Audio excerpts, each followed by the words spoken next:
Cilacap dan Banjarnegara menelan belasan korban meninggal dan puluhan lainnya masih hilang. Bencana tentu menjadi pengingat pentingnya mitigasi untuk menghindari korban lebih banyak lagi. Apa saja yang harus diwaspadai dan dilakukan? Apalagi mengingat prediksi musim hujan masih akan mengguyur wilayah Indonesia hingga bulan Februari di tahun 2026. Kita bahas soal ini bersama dengan Guru Besar Teknik Geologi dan Lingkungan Universitas Gadjah Mada, Bu Dwi Korita Karnawati, dan juga ada Kepala Pusat Data Informasi dan Komunikasi Kebencanaan BNPB, Pak Abdul Muhari. Selamat pagi, Assalamualaikum Bu Dwi Korita dan juga Pak Abdul Muhari. Selamat sore. Selamat pagi. Selamat pagi Mbak Aristi. Iya, saya ingin tanya dulu ke Pak Abdul Muhari. Pak Abdul, update perkembangan terkait dengan pencarian korban yang masih hilang di wilayah Cilacap dan juga Banjarnegara hingga saat ini, informasi terkininya seperti apa, Pak Abdul Muhari? Baik, berdasarkan dari data yang terakhir kita terima dari BPBD Kabupaten Cilacap dan Banjarnegara dan juga tim BNPB yang ada di lokasi. Saat ini Kepala BNPB masih ada di Cilacap dan pagi ini dijadwalkan meninjau langsung kondisi di Banjarnegara. Untuk Cilacap, dari 23 korban yang dinyatakan hilang pada saat kejadian, saat ini sudah ditemukan jasad korban dalam kondisi meninggal dunia sebanyak 16 jasad. Artinya kita menyisakan 7 korban lagi yang diduga masih hilang. Ini kita harapkan bisa selesai dalam 1-2 hari ini karena besok itu sudah akhir masa pencarian dalam 7x24 jam pertama sesuai SOP-nya Basarnas. Jadi 2 hari ini kita akan optimalkan. Kondisi cuaca juga ada operasi modifikasi cuaca yang sudah berjalan dari 2 hari yang lalu, cukup signifikan dalam mengurangi intensitas hujan sehingga memperlancar efektivitas pekerjaan tim di lapangan. Dan alat berat sangat optimal, ada 25 alat berat dan lebih dari 600 personel yang didukung 18 anjing pelacak. Untuk Banjarnegara sendiri, proporsi dari tim SAR nantinya juga akan digeser ke Banjarnegara dengan dukungan sarana prasarana yang sama dengan yang kita kerahkan di Cilacap. Ada alat berat, ada anjing pelacak dan personil. Posisi per hari kemarin pukul 17.00 itu dari cukup banyak korban yang masih hilang, artinya belum bisa dihubungi oleh anggota keluarganya. Itu ada 26 orang dari data yang dilaporkan ke posko lapangan. Selain itu, sudah ada 2 jasad korban yang berhasil dievakuasi oleh tim SAR. Kita mengharapkan memang yang 26 ini sebelumnya sudah mengungsi karena kejadian longsor ini sebenarnya 2 kali kejadian, Mbak Adisti. Jadi hari Sabtu itu sudah mulai ada longsor yang belum sampai ke daerah pemukiman dan pada saat itu BPBD sudah mulai mengevakuasi warga. Pada hari Minggu besok harinya pukul 14.30 baru terjadi longsor yang besar. Ada beberapa masyarakat yang kemudian mengungsi di bagian perbukitan, 44 orang diantaranya sudah berhasil dievakuasi oleh tim SAR ke tempat pengungsian sementara. Sisanya itu masih ada yang di perbukitan yang saat ini masih kita data. Kita masih mengoptimalkan Babinsa, Babin Kaptipmas, Pol PP, aparat desa untuk bisa benar-benar mendata ulang masyarakat-masyarakat yang saat ini mengungsi secara mandiri, sehingga yang keberadaan 26 yang belum bisa dihubungi oleh anggota keluarganya ini bisa segera kita konfirmasikan, Mbak Adisti. Oke, jadi masih dalam proses verifikasi ya Pak soal data korban hilang khususnya di Banjarnegara, Jawa Tengah, karena memang ternyata informasinya memang di Banjarnegara, Jawa Tengah itu sebelum longsor yang besar ini terjadi ada longsor lebih dulu begitu ya, dan warga sempat mengungsi ke tempat yang lebih aman, ke perbukitan. Nah, kalau kita lihat ya Bu Dwi Korita, longsor di Cilacap dan juga di Banjarnegara ini kan waktunya berdekatan sekali, 2 hari, hanya selang 2 hari. Nah, untuk longsor di Cilacap dan juga di Banjarnegara, kalau dari penilaian Anda, Bu Dwi Korita, adakah kesamaan pola soal penyebab longsornya di dua wilayah ini? Benarkah memang karena intensitas hujan yang begitu tinggi, deras, atau kemudian ada penyebab lain di sana? Maaf, masih di mute. Oke, silakan. Baik, terima kasih atas pertanyaannya.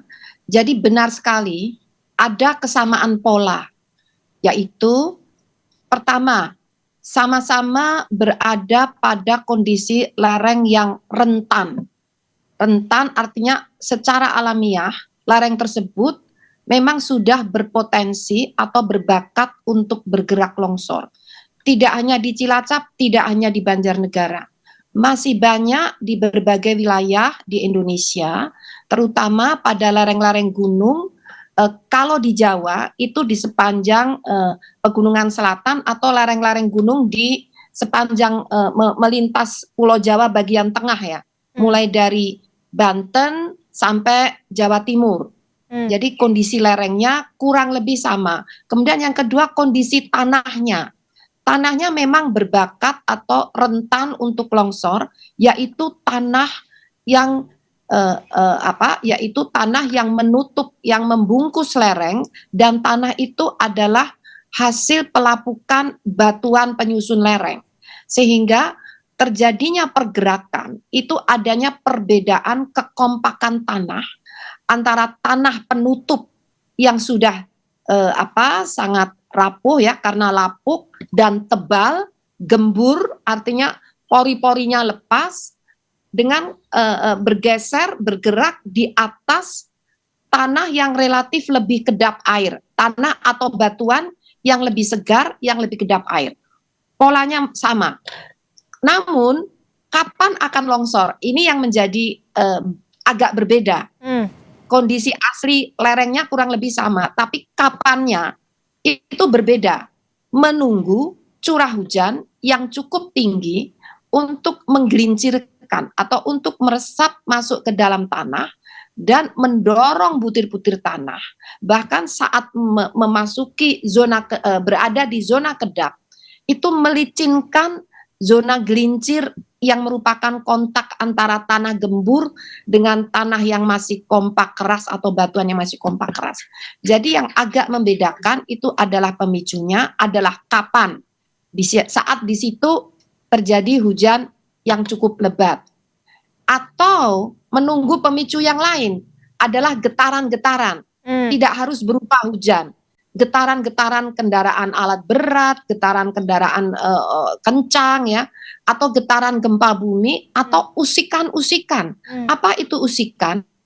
Misalnya bagian bawah lereng digali, dipotong, ya, misalnya dipotong untuk kepentingan berbagai hal, untuk persawahan, untuk permukiman dan sebagainya.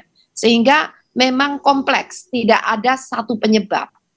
Ya, ada beberapa penyebab alamiah, lalu ada pemicu, itu bisa alamiah, bisa karena manusia, seperti itu. Demikian, Mbak. Oke, jadi antara bencana longsor yang terjadi di Cilacap, Jawa Tengah, berselang 2 hari kemudian ada bencana tanah longsor serupa di Banjarnegara, ini memiliki pola yang sama karena berada di lereng perbukitan begitu ya. Tapi kemudian yang paling menurut Anda paling mendukung adalah bencana tanah longsor ini karena memang curah hujan yang begitu tinggi akhir-akhir ini ya, Bu Dwi Korita, yang paling salah satu faktor pemicunya. Istilah pemicu, ya betul. Oke, Bu Dwi Korita, Anda pernah menyinggung soal retakan tapal kuda. Bisa Anda informasikan soal itu, Bu? Maksudnya seperti apa? Jadi retakan tapal kuda ini merupakan suatu lengkung, ya, retak lengkung akibat dari mulai bergeraknya massa tumpukan massa tanah tadi. Jadi longsor itu tidak seketika. Dia memberi tanda-tanda. Jadi bergerak itu tidak seketika. Biasanya mulai perlahan dulu, ya, dan di situ timbullah suatu retakan berbentuk lengkung seperti tapal kuda. Nah, Kemudian retakan lengkung ini merupakan jalan masuknya air hujan untuk meresap masuk ke dalam, untuk mengisi pori-pori tanah, membasahi zona gelincir, maka membutuhkan waktu beberapa saat agar tumpukan tanah itu bergerak terdorong atau tergelincir di atas bidang kontak tadi sebagai longsor. Sehingga retakan tapal kuda ini bisa sebagai indikasi awal lereng sudah harus bergerak. Lalu apa yang harus dilakukan? Kalau masih memungkinkan, apabila posisi retakan itu tidak berada di bibir lereng atau di pinggir lereng, artinya masih cukup jauh dari lereng, maka perlu ditambal atau diisi dengan material yang kedap air atau ditutup plastik agar air hujan tidak meresap masuk ke dalam tanah. Namun kalau seperti yang di Cilacap itu retakan banyak di pinggir-pinggir lereng. Saya jangan didekati karena menimbulkan getaran dan itu bisa membangkitkan longsor. Jadi biarkan, namun zona itu ditutup. Jangan boleh ada yang mengganggu di sana. Dan kalau hujan lebat, mohon menjauh dari lereng karena dipastikan retakan itu bisa segera meluncur longsor.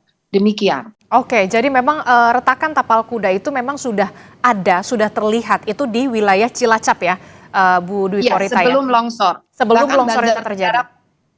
Iya. Lalu bagaimana dengan di Banjarnegara? Di Banjarnegara kan sempat ada sebelum longsor akhirnya, longsor yang begitu besar, ada longsor kecil yang kemudian warga sempat mengungsi terlebih dahulu. Apakah juga ada informasi juga ada retakan tapal kuda di sana dan siapa yang harus mengawasi dalam hal ini untuk warga yang ada permukiman di lereng-lereng perbukitan di sana? Nah, di Banjarnegara juga serupa, bahkan di berbagai wilayah di Indonesia sering diawali dengan retakan. Lalu siapa yang harus mengawasi? Kami dan pihak-pihak terkait itu melakukan sosialisasi kepada masyarakat. Jadi masyarakat sekitarlah yang perlu mengawasi. Yang pertama masyarakat sekitar. Namun kemudian harus segera melapor ke pihak yang berwenang. Misalnya ke kelurahan atau ke BPBD setempat, lalu dilakukan koordinasi untuk mengawasi secara lebih tersistem dan terprogram, terutama pada saat hujan ini. Diawasinya adalah dilihat bagaimana perkembangan. Contohnya di Cilacap itu diawasi oleh Basarnas justru. Nah, di situ diukur perkembangannya. Saya ikut mengawasi bersama, tapi yang kami awasi itu kemarin sudah longsor. Jadi tempat kami berdiri itu sekarang udah nggak ada. Waktu itu kami cepat-cepat turun, kalau nggak bisa ikut longsor. Jadi memang banyak pihak perlu ikut merasa berperan aktif untuk mengawasi bersama-sama. Harus ada cepat tanggap begitu ya, Bu Dwi Korita ya, terutama untuk aparat desa begitu. Dan juga nanti BPBD. Saya ke Pak Abdul Muhari. Pak Abdul Muhari, di harian Kompas yang terbit di hari ini, Anda sempat mengatakan daerah yang pernah terjadi bencana longsor berpotensi berulang jika belum ada perbaikan yang signifikan. Begitu ya. Dan jadi sebenarnya sejarah itu tidak akan pernah berbohong. Sekali pernah ada bencana di masa lalu, kalau belum ada perbaikan yang signifikan, kemungkinan akan terjadi lagi ada pengulangan kembali. Benarkah demikian? Apakah selama ini Indonesia, Anda menegaskan Indonesia belum memiliki peringatan dini nasional khusus longsor dan banjir berbasis teknologi? Iya, ini ada dua hal sebenarnya. Pertama, terkait dengan peringatan dini longsor dan banjir. Dari BMKG, Bu Dwi Korita selalu menyampaikan kepada kita peringatan dini cuaca. Tetapi ketika peringatan dini cuaca ini kita teruskan di lapangan, ini belum terlalu operasional untuk aksi di kedaruratan. Misalnya begini, ketika kita menyampaikan bahwa Cilacap, kecamatan ini atau daerah ini akan hujan ekstrim. Untuk aksi di lapangan, kita butuh nantinya hujan ini akan membawa bencana apa? Bencana longsorkah? Bencana banjirkah? bencana banjir bandangkah, kapan dan seberapa besar. Nah, ini teknologi kita saat ini harus kita akui itu belum sampai di sana. Oke. Sehingga memang secara nasional saat ini BNPB juga bekerja sama dengan BMKG, kita dalam 4 tahun ke depan masih dalam ongoing untuk membangun sistem nasional peringatan dini dan aksi dini untuk bencana hidrometeorologi basah ini. Sehingga nantinya ke depannya kita tidak hanya bergantung pada informasi cuacanya, tidak hanya di atasnya saja, tapi di bawahnya itu kita sudah bisa benar-benar Mitigasi. perkirakan, mengestimasi kapan dan di mananya. Karena ini sebenarnya yang krusial. Wilayah kita itu sangat besar, 1,9 juta kilometer persegi. Nah, kalau misalkan saat ini kita masuk musim penghujan, dalam satu hari itu ada sekian ratus atau sekian juta kilometer persegi yang pada kondisi hujan ekstrim, di mana kita akan misalkan mengevakuasi masyarakat dan seterusnya.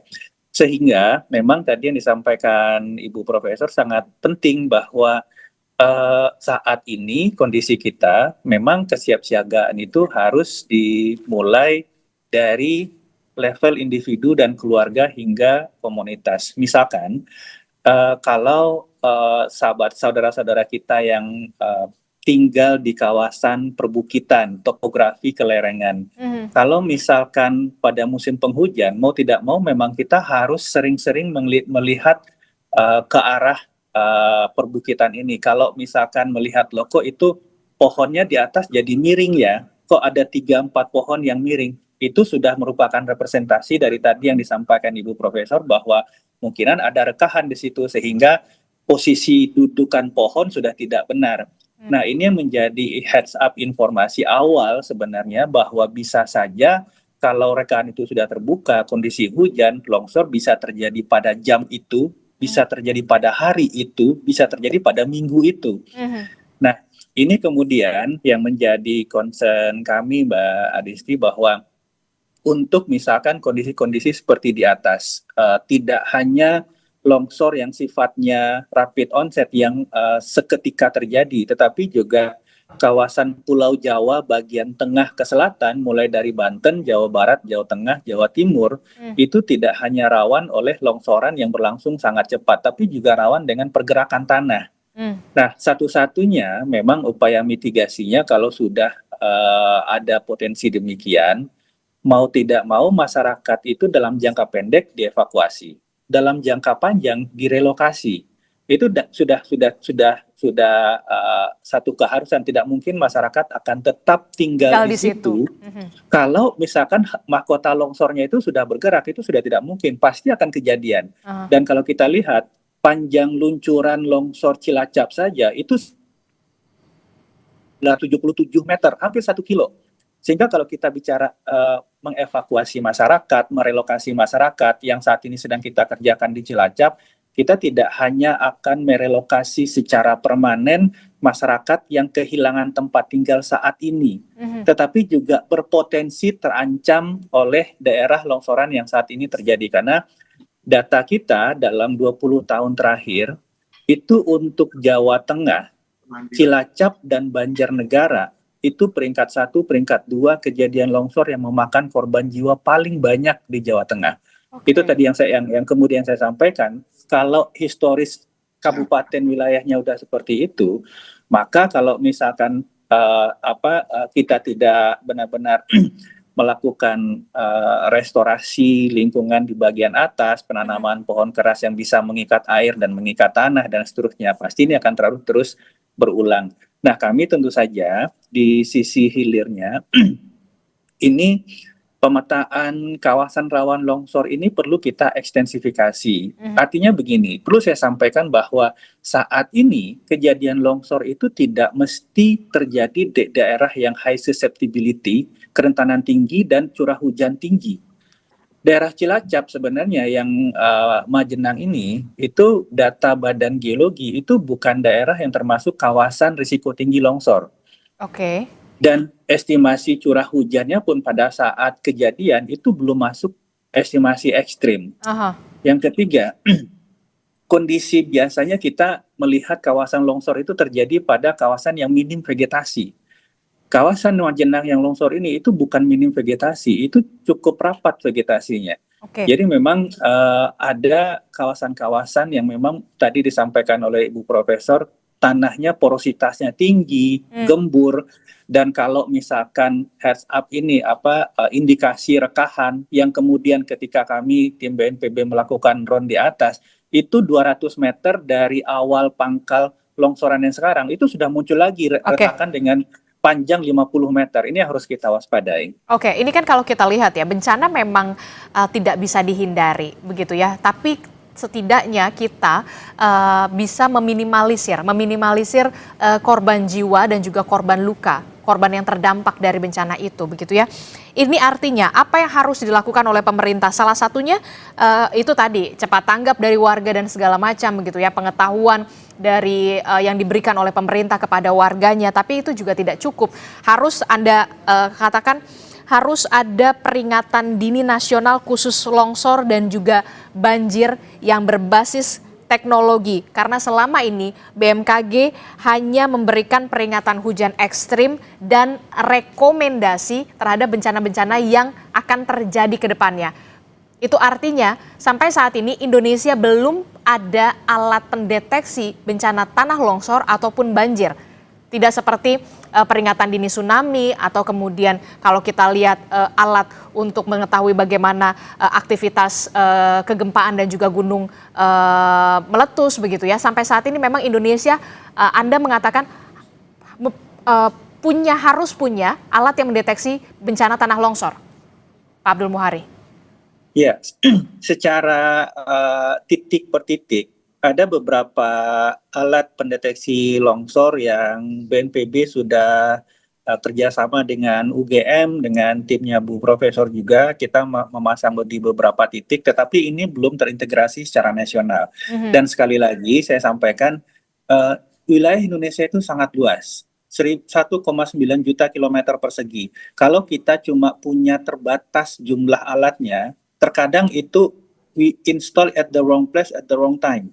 Kita install di sini, longsornya di sana. Kita install di sana, longsornya di sini. Sehingga memang yang sedang kita upayakan dengan didukung oleh Kementerian Bappenas dan Kementerian Keuangan saat ini hingga 4 tahun ke depan, kita membangun sistem terintegrasi berbasis teknologi dan teknologi satelit untuk benar-benar bisa mengcover seluruh wilayah kita secara real time.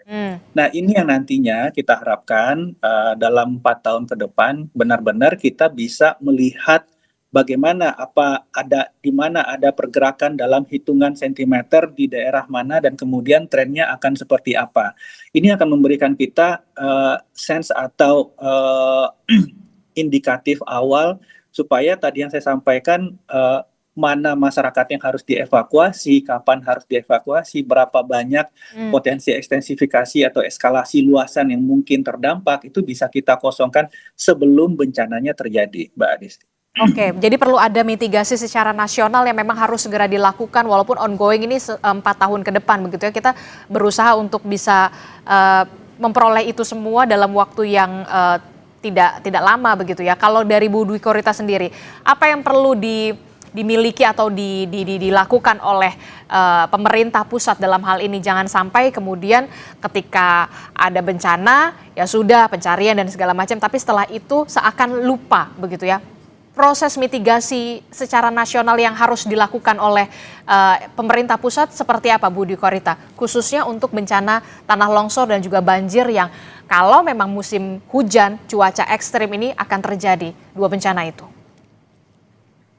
Betul, Mbak. Jadi seperti yang disampaikan Bapak Dr. Abdul Muhari, sebetulnya sudah sejak lama, beberapa tahun yang lalu kami waktu itu BMKG, BNPB, PVMBG, PU itu sudah memikirkan konsep untuk peringatan dini nasional, ya, tersistem secara nasional, yang kita sebut sebagai multi hazard early warning system atau sistem peringatan dini multi bahaya.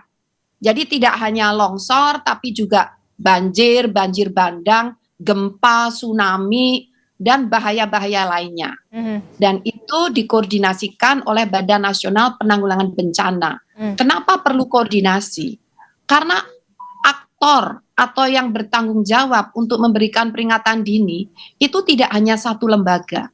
Misalnya BMKG khususnya untuk tsunami, kemudian gelombang tinggi, cuaca, iklim, itu khususnya BMKG. Nah, lalu kalau untuk banjir itu di mana? Nah, banjir itu di bawah PU atau Balai Wilayah Sungai. Longsor di bawah Badan Geologi atau Pusat Vulkanologi dan Mitigasi Bencana Geologi. Sehingga banyak lembaga yang melakukan operasional untuk memberikan peringatan dini. Oleh karena itu, kita sudah merumuskan suatu peringatan dini yang sifatnya multibahaya. Bahkan gempa bumi tidak hanya menyebabkan tsunami, tapi juga menyebabkan longsor dan bisa banjir bandang. Nah, sehingga satu bencana gempa itu turunannya itu bisa dalam waktu yang sama bersamaan, misalnya di Palu. Oleh karena itu, itulah yang tadi disampaikan oleh BNPB bahwa kita perlu sistem nasional. Sebetulnya yang secara lokal itu sudah ada, tapi sekali lagi ini perlu diintegrasikan. Jadi itulah idealnya memang perlu terintegrasi multi hazard, namun tidak sendiri single BNPB. BNPB ini dirijennya, koordinatornya, kemudian didukung oleh lembaga-lembaga tadi, karena itu membutuhkan operasional 24 jam, Bu.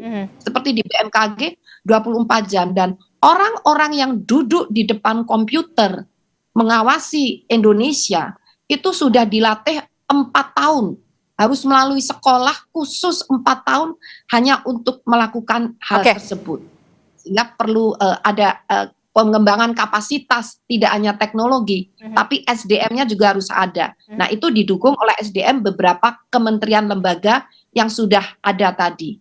Oke, jadi memang harus ada peringatan dini begitu ya, yang multi hazard begitu ya, karena tidak hanya soal bencana banjir, tapi juga ada tanah longsor, kemudian ada tsunami dan segala macam begitu ya. Saya membayangkan seperti di luar negeri begitu, ada di Jepang, kemudian di wilayah-wilayah lainnya, Pak Abdul Muhari udah langsung terintegrasi di handphone begitu ya, ada alert di handphone begitu ya, ada bencana ini segala macam. Mungkinkah itu kita bisa wujudkan di Indonesia, atau kemudian memang kendalanya sebenarnya ya dana, balik lagi ke anggaran, Pak Abdul Muhari? Ini sangat bisa, Mbak Adesti. Ini yang kami sampaikan bahwa saat ini setelah 4 tahun yang lalu dari 2021 hingga 2025 BNPB, BMKG dan beberapa kementerian lembaga lain mematangkan sistem peringatan dini gempa dan tsunami. 4 tahun ke depan kita mematangkan dan mengadvance-kan teknologi kita untuk sistem peringatan dini dan aksi dini di jenis bencana hidrometeorologi basah. Karena kalau kita punya sistem peringatan dini berbasis teknologi di hulu, di bagian analisis monitoring fenomenanya, maka kita juga harus punya sistem yang terintegrasi dengan teknologi di hilir yang berkaitan dengan komunitasnya. Terkadang kita sering melihat bahwa misalnya kok Jepang bisa merespon peringatan dini dengan sangat baik ya, masyarakatnya bisa langsung lari segala macam. Itu sebenarnya bukan nature, itu bukan budaya, itu bukan habit, itu dibentuk oleh teknologi, dibentuk oleh sistem. Nah, sistem ini yang harus kita punya, karena terkadang kita melihat teknologi itu hanya penting untuk di hulu, untuk monitoring, untuk pengamatan fenomenanya, kegempaannya, cuaca. Padahal teknologi juga bisa mengakselerasi perubahan perilaku agar kita lebih aware terhadap bencana, Mbak Adisti. Oke, kita berharap apa yang dipunya Jepang begitu itu bisa dicontoh di kita begitu ya. Jadi setiap handphone kita sudah tahu kalau misalkan ada peringatan apa dan peringatan apa, untuk bisa meminimalisir korban jiwa dan juga korban yang terdampak akibat bencana, karena suka atau tidak suka Indonesia berada di wilayah rawan bencana. Terima kasih Pak Abdul Muhari telah bergabung bersama kami. Bu Dukarita, terima kasih telah bergabung bersama kami. Sehat selalu Bapak Ibu. Assalamualaikum.